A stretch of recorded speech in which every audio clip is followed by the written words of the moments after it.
에베소서 2장 이 부분 말씀을 보면 사도 바울은 우리가 허물과 죄로 죽었던 우리를 살리신 일로부터 시작됩니다.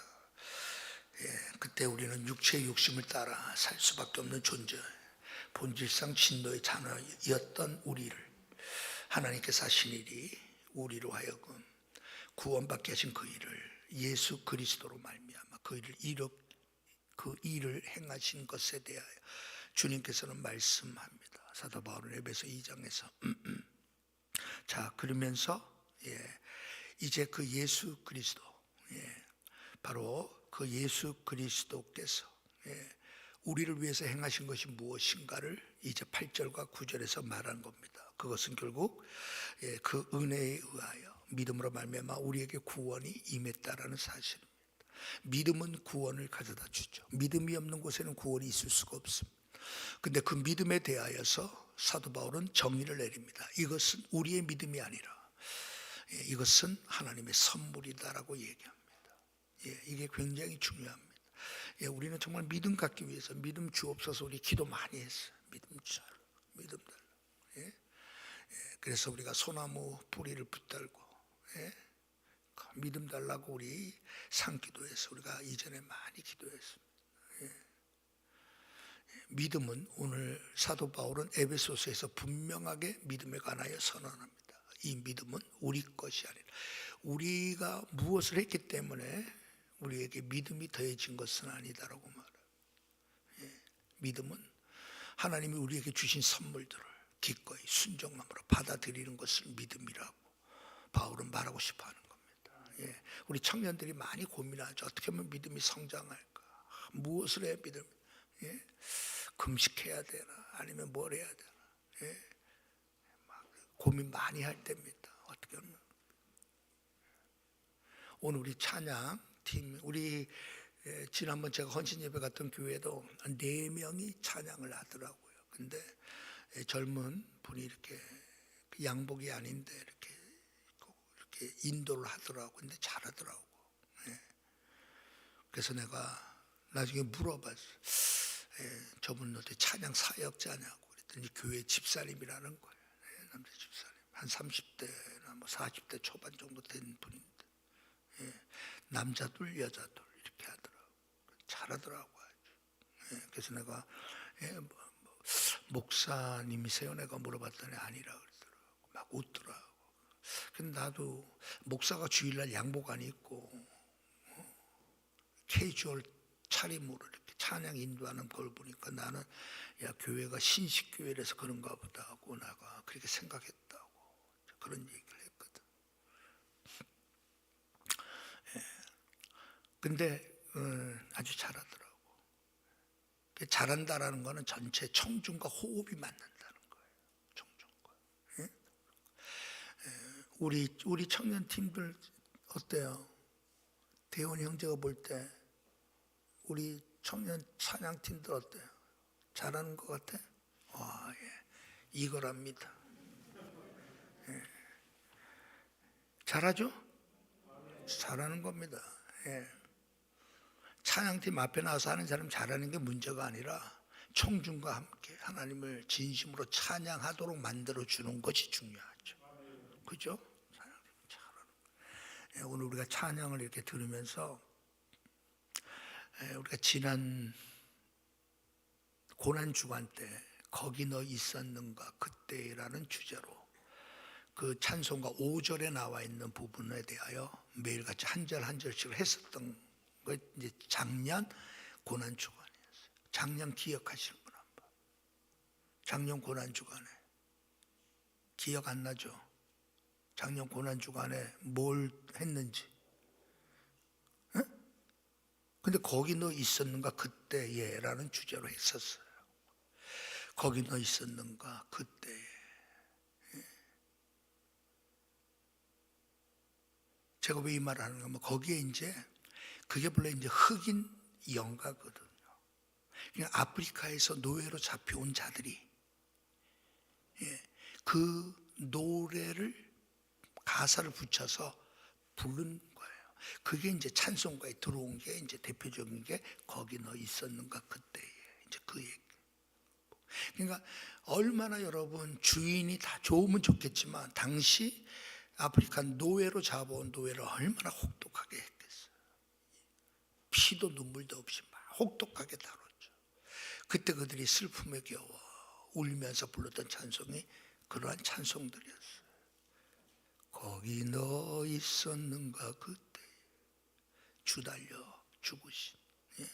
막 나오잖아요. 거기 있었는가. 내가 왜 그러는가 하면 이제 그 찬송이 복음성가죠. 예? 그 복음성가가 주로 이제 그리스도를 영접한 노예들이 주로 이제 그러한 찬양을 부르는 거예요. 찬양에 부르는 거예요. 예. 이제 그 당시만 해도 흑, 백 구별이 뚜렷하니까, 예? 노예가 아니더라도 흑인들 가운데 자유인들이 있었지만 그들은 음식점도 함부로 못 들어갈 때야. 그 당시 때. 그때 이제 흑인 가수 중에 유명한 가수가 태어나요. 복음 가수. 예. 이름은 정확히 기억 안 나는데 아마 우리 담비 자매 같은 목소리를 가졌던 것 같아. 흑인 중에 최초로 미국의 유명한 그 무대에 그 당시 인종 차별이 심한 그때에 흑인 중에서 최초로 그곳에서 찬양을 불렀다. 그 여가수가 바로 거기 너 있었는가 이제 그때 이제 그 찬송을 쫙. 얼마나 위대한 복음성가의 그 가수였는지. 6.25 동란 때, 우리나라 6.25 동란 때, 이제는 세월이 많이 지르고 노인이 됐지만 전쟁이 일어난 한국 땅에 와서 이 노래를 불렀던 가수가 있어요. 흑인 가수. 거기 너 있어. 그때 많은 피난민들이 이 곡을 듣고 눈물 흘리고 하나님의 치유하심을 경험하는 놀라운 일이 일어났던 그때 그 가수. 그때 그 목소리가 아마 우리 담비자매의 목소리가 아니었을까라고 나는 죽혀 세워주고 싶다 이 말이야. 이해되시죠? 예. 예. 우리 담비자매 곁을 늘 지키고 있는 우리 철민 형제지. 아주 흡족하게 역시 우리 목사님은 센스가 있으셔. 역시 교수님은 달라 막 이러는 것 같아. 우리 담비 자매가 엘토죠? 다 카바예요? 근데 주로 이제 하면 엘토 하시죠? 엘토의 목소리는 타고난 목소리야. 아주 잘하는 목소리. 근데 그게 생각이 난다 이 말이야. 그때 거기에 너 있었는가를 불렀던 그 흑인 가수가 엘토였거든요. 그가 300대 1의 경쟁을 뚫고 그가 이제 그 찬양 목소리의 주인공이 된 그런, 원체 찬양을 은혜롭게 너무 잘하니까 너무 그냥 흑인으로서 너무 썩기가 아까운 거예요. 교회에서 성가대만 하기가 너무 아까운 거예요. 교인들이 한 푼, 두 푼 모아다가 그 교회 다니던 청년, 그 흑인 청년을 음악 교육을 가르쳐줘. 보내죠. 배우라고. 이제 그렇게 해서 시작한 그 가수가 떠올랐다 이 말이에요. 그래서 은혜롭게 찬양을 잘한다 이 말이에요. 격려가 충분히 됐죠? 네, 격려가 충분히 됐고, 내일 새벽에 뭐 나오라는 얘기는 아니지만 은혜가 되면 내일 새벽에 우리 청년들도 많이 나와야 됩니다. 우리 대원이 형제야 뭐 늘 성실하게 잘하고, 또 우리 저기 누구야, 대원이 형제 동생 혜원이잖아. 혜원이 목소리 오늘 특별히 키운 거야? 일부러?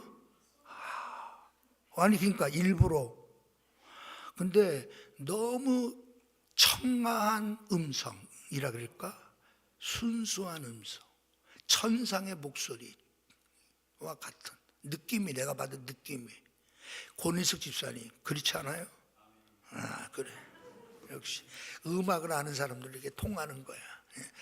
오늘 우리가 140장 불렀잖아요. 그 종료주일이라고. 보통 종료주일에 내가 부를 수 있는 찬양이 없어, 곡이. 그래서 140장이 제일 쉽겠더라고. 올해 처음 부른 거야. 아세요? 모르지 그거는. 예? 그냥 종료주간인지 종료주일인지 고난주간 찬송인지, 늘 종료주일에는 고난주간 연결되니까 그냥 고난주간 찬송 불렀거든. 근데 낮에는 종료주일에 가는 찬송을 불러야지. 그래서 제일 만만하게 보이는 게 다장조인 140장이에요. 그것도 내가 실력이 없어서 노래 반주기를 어저께, 교육관에 노래 반주기 있잖아. 140장 눌러가지고 노래 반주기 듣고 그렇게 시작하는구나. 그래도 다시 노래 반주기 없이 내가 해보려니까 또 안 돼. 그래서 피아노로 또 쳐가면서 내가 연습했던 곡이 그거. 1부 예배 때는 잘했거든. 근데 2부 예배 시작할 때 좀 헤맸잖아. 왜 헤맨 줄 알아? 주의자 선생님 엘토를 너무 강하게 나온 거야. 그래서 나는 이 본 멜로디를 다 그냥 암기하다시피 하고 피아노까지 쳐가면서 내가 준비한 거예요 그거. 근데 2부 예배 때는 1부 예배 때 잘 불렀지, 김승훈 장로님 딱 맞았잖아. 근데 2부 예배 때 엘토가 탁 나오니까 내가 엘토 소리에 묻힌 거야 순간. 그런 일이 있었어요. 그래서 오늘은 종료주일에 관한 찬송들 이렇게 부르고 나름대로 종료주일을 깊이 묵상하고 오늘 이제 맞이한 겁니다. 근데 오늘 우리 찬양팀들이 아주 은혜로운 찬양을 해줬어요. 제가 그 교회 가서 그 찬양팀이 느낀 게 하나가 딱 있었는데, 그게 뭐냐면 이 친구들이 회심하기 전에, 거듭나기 전에 아마 그 디스코 뭐라 그러지? 디스코 홀이라 그러나? 뭐지? 디스코 뭐 있잖아. 그런데 많이 갔던 것 같아. 찬양팀들이 율동을 엄청 잘하는 거예요. 사실은 오늘 우리가 주에 보여 능력이 있도다 이렇게 하잖아요. 그죠? 그러니까 이건 뻣뻣하게 부를 수 있는 노래가 아니야. 이 찬양이. 이 찬양을 이 아프리카에서 이 복음을 받아들인 사람들이 부린다면 그렇게 뻣뻣하게 안 불러. 옛날 안산에 그 큰 교회 있지, 유명한 교회. 우리 교단에 유명한 누구야? 그래 동산교회. 거기서 이제 컨퍼런스를 한번 한 적이 있어요. 내가 갔었거든. 갔는데 아프리카의 남미, 중남미 쪽인가 하여튼 아프리카에서 온 4인조 찬양팀이 주에 보일 능력이 있도다 그걸 딱 하는 거야.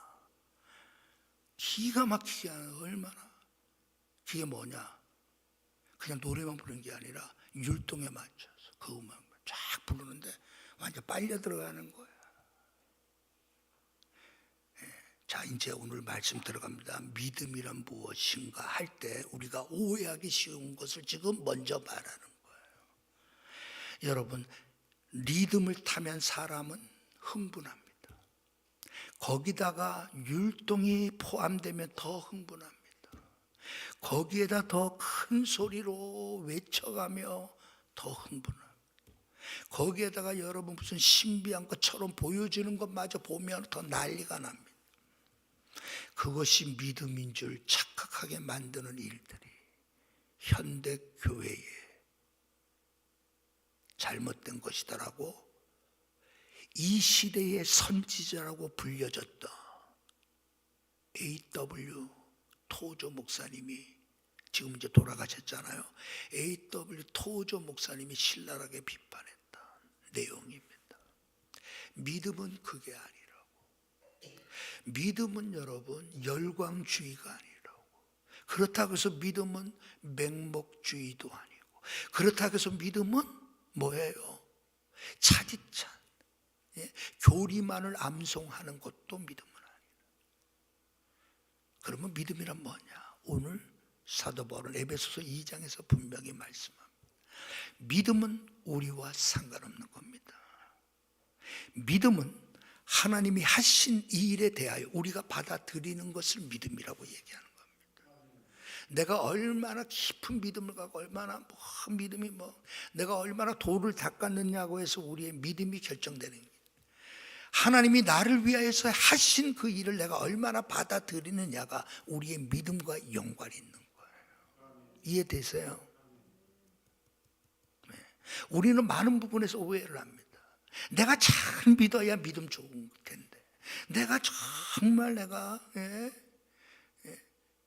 핸드폰을 한 번도 내가 다른 건 보지도 않고 오직 주님의 말씀에 가는 것만 보고, 행여나 이 핸드폰에서 이상한 뉴스 같은 거 이런 거 나는 절대 보지 않겠다.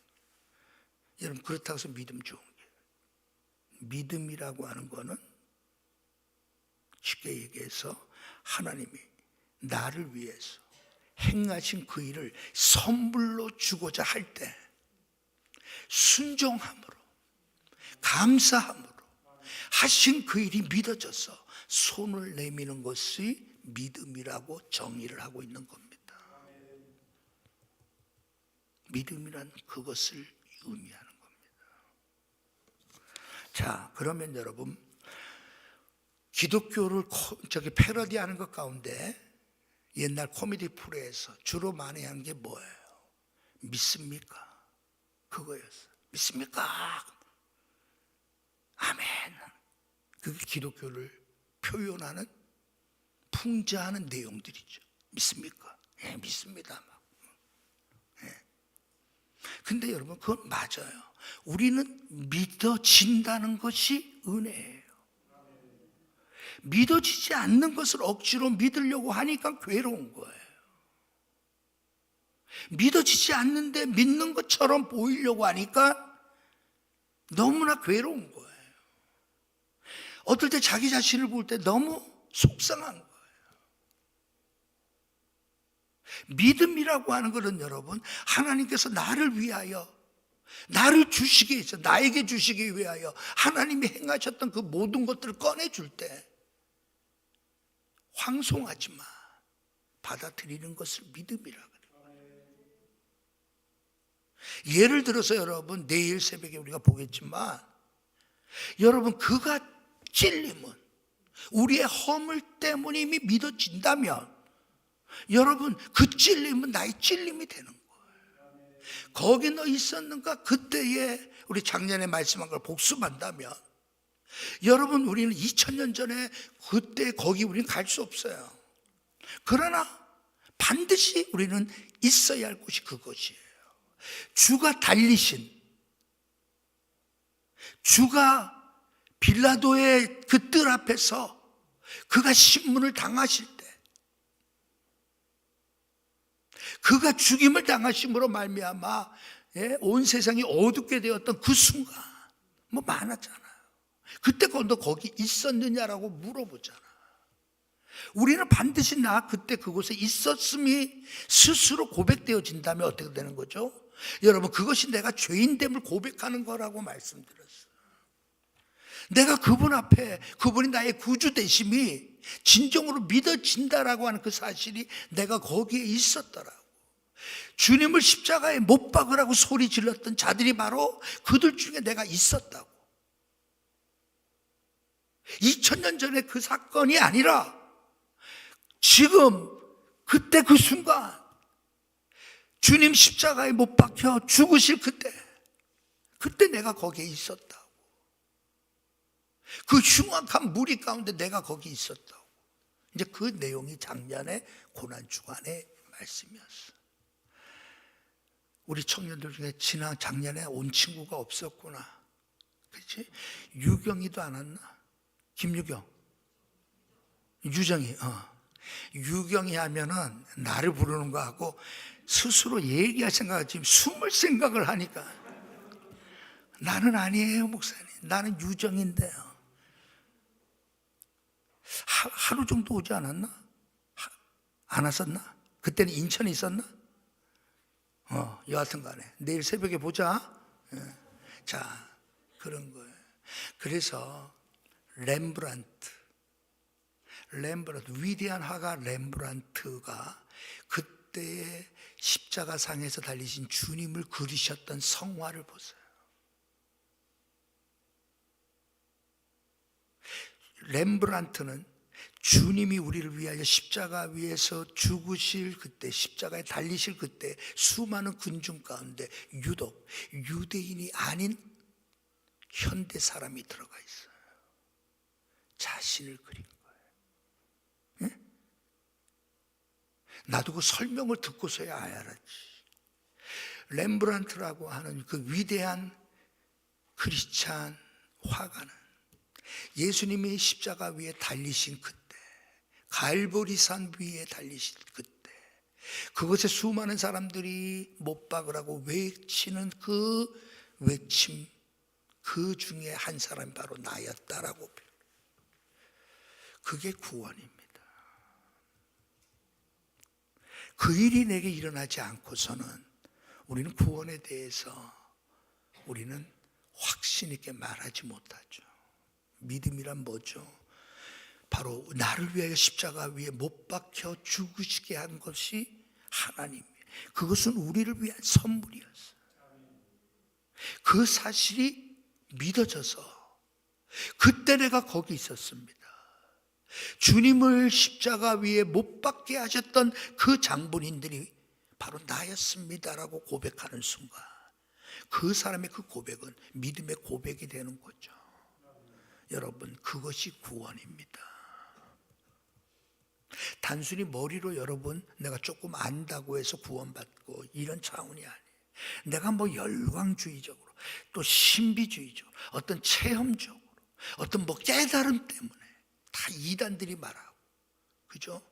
조로아스터교에서 말하는 내용들이 그런 거예요. 깨달았느냐. 구원파도 마찬가지잖아요.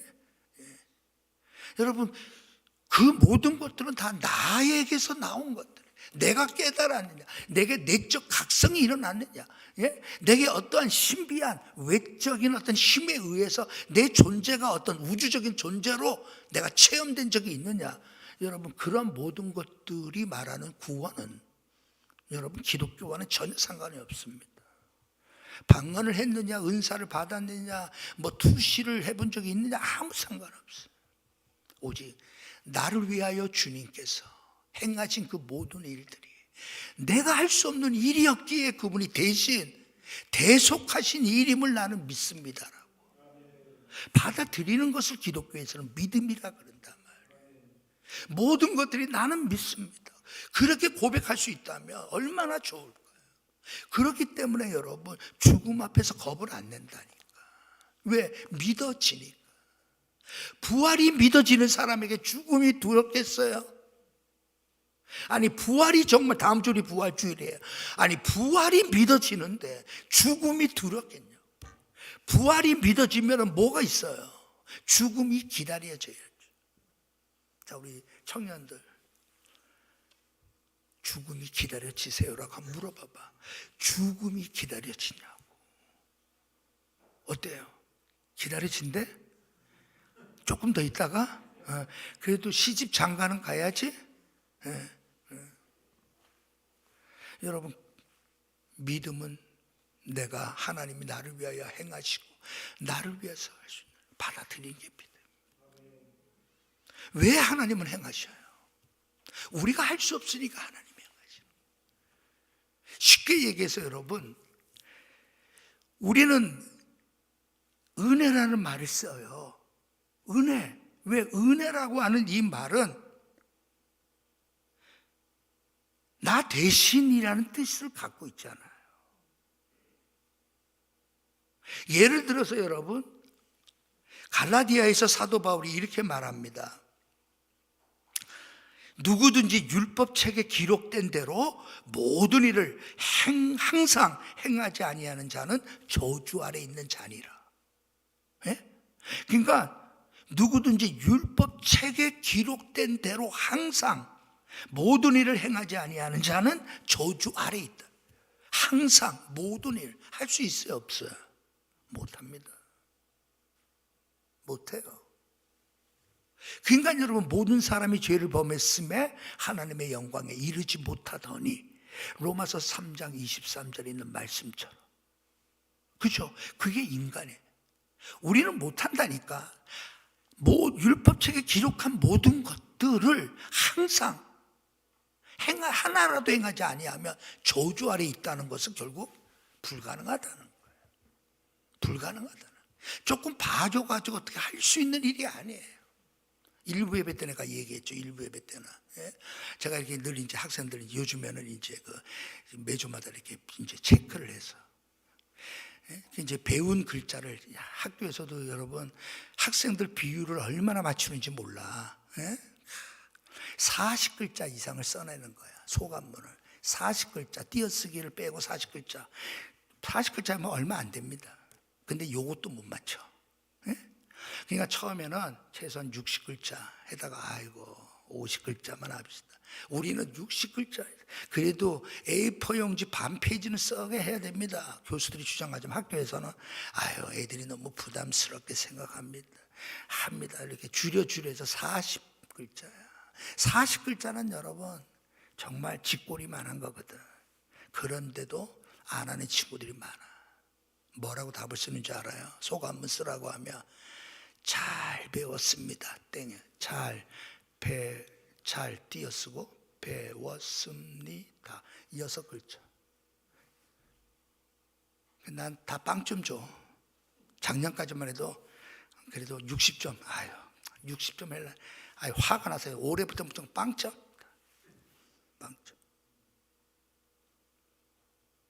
여러분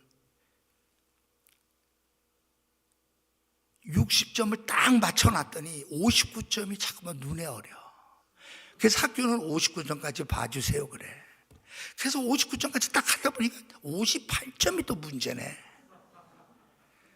무슨 말인 줄 알아요? 하나님 앞에서는 하나님의 기준에 이를 자는 아무도 없어. 그래서 하나님의 은혜가 필요했던 거예요. 예. 자, 여러분, 은혜는 가만히 보세요. 은혜는 상식에 벗어납니다.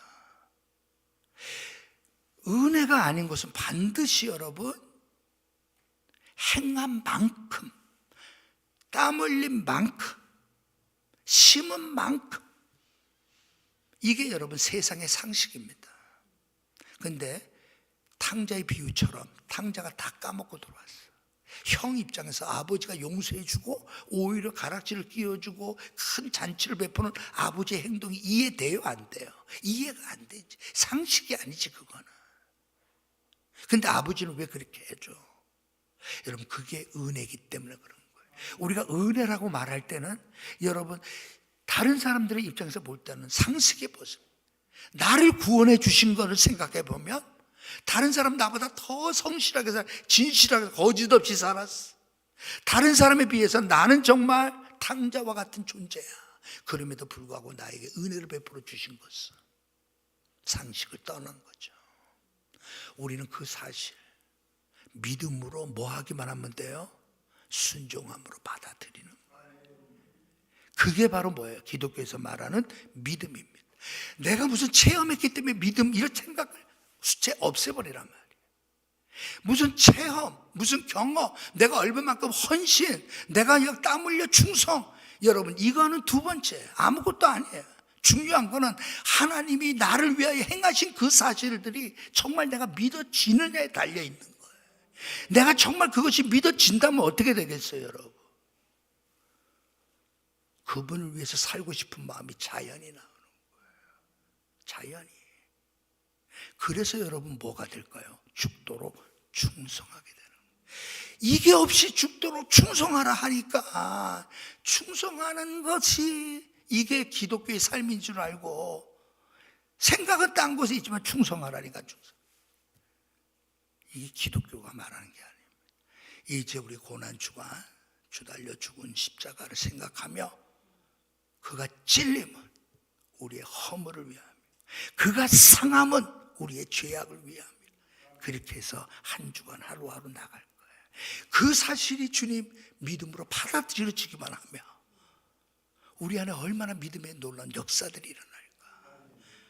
특별히 회복이 필요하고 치유가 필요하고 고침이 필요하고 우리의 삶의 승리가 필요한 자들은 새벽의 말씀을 기다리며 내일 새벽에 만나도록 하겠습니다. 저 괜찮아요. 아직 까딱 없어요.